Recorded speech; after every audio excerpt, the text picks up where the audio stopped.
कौन थी वो जिन्हें अपनी सौंदर्य, अपने वैभव और अपने प्रेम पर बहुत घमंड था। उनका नाम था सत्यभामा, भगवान श्री कृष्ण की पत्नी।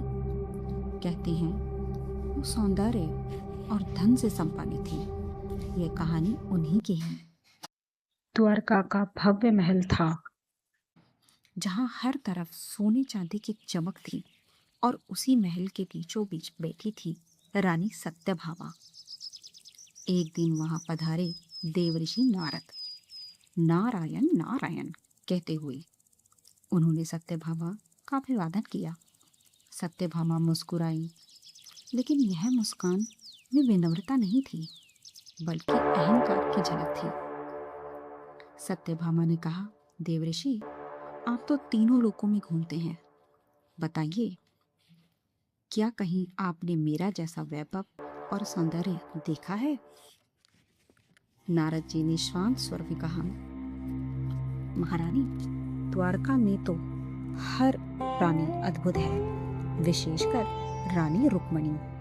उनकी भक्ति, उनके जैसा प्रेम, उनके जैसा समर्पण मैंने कहीं नहीं देखा।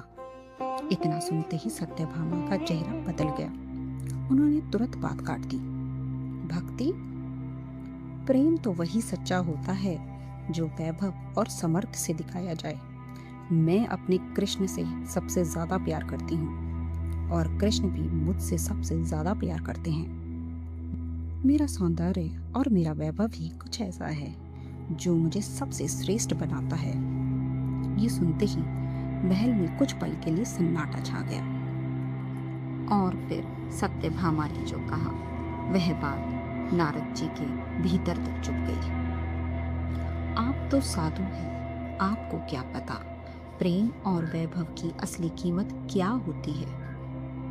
नारद जी ने कुछ नहीं कहा, लेकिन उनके मन में एक योजना जन्म ले चुकी थी।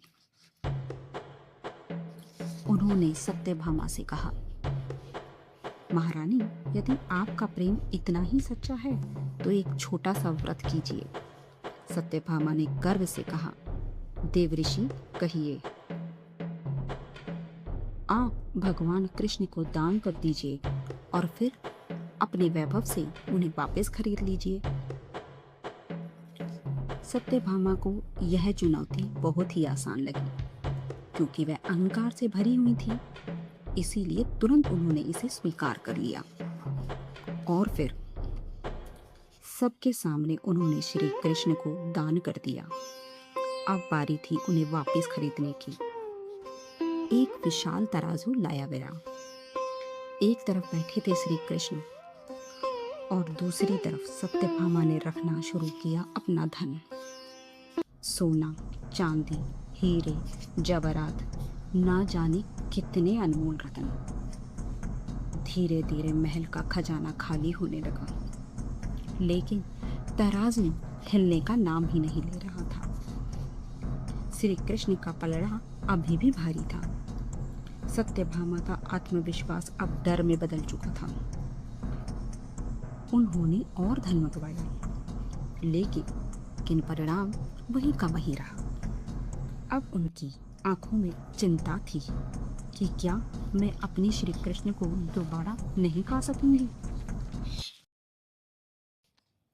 तभी वहां रानी रुक्मणी आई, शांत, सरल और भक्ति में ली। उन्होंने विनम्रता से कहा, महारानी सत्यभामा, यदि अनुमति हो तो मैं कुछ रख सकती हूँ इस तराजू में।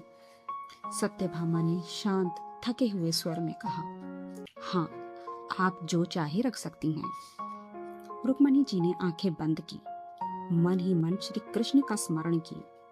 ओम नमो भगवते वासुदेवाय नमः। ओम नमो भगवते वासुदेवाय नमः। और फिर उन्होंने तराजू पर रखा एक छोटा सा तुलसी का पत्ता, और जैसे ही वह पत्ता तराजू पर रखा गया, चमत्कार हो गया। तराजू तुरंत संतुलित हो गया। सत्यभामा तब रह गई, यह कैसे संभव हो सकता है।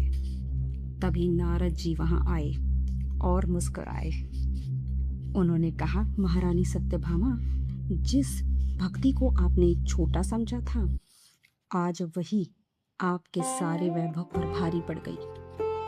भगवान को धन नहीं, सच्चे प्रेम और भक्ति से पाया जाता है। सत्यभामा की आंखों में आंसू बहने लगी। उनका घमंड पूरी तरह से टूट चुका था। वह श्री कृष्ण के चरणों में गिर पड़ी और बोली, प्रभु, मुझे क्षमा कर दीजिए। मैं अपने अहंकार में अंधी हो गई थी। भगवान श्री कृष्ण मुस्कुराए और बोले, सत्यभामा, प्रेम में अहंकार नहीं होता,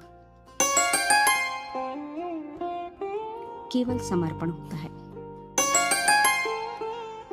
और उस दिन सत्यभामा को समझ में आ गया कि सच्चा प्रेम न धन से मिलता है, न मिलता है दिखावे से, बल्कि सच्चा प्रेम तो मिलता है सच्ची भक्ति से। इस प्रकार इस कहानी से हम सभी को यह सीख मिलती है कि अहंकार चाहे कितना भी बड़ा क्यों ना हो जाए, पर सच्ची भक्ति के आगे हमेशा छोटा ही पड़ जाता है। तो कहिए, जय श्री कृष्णा।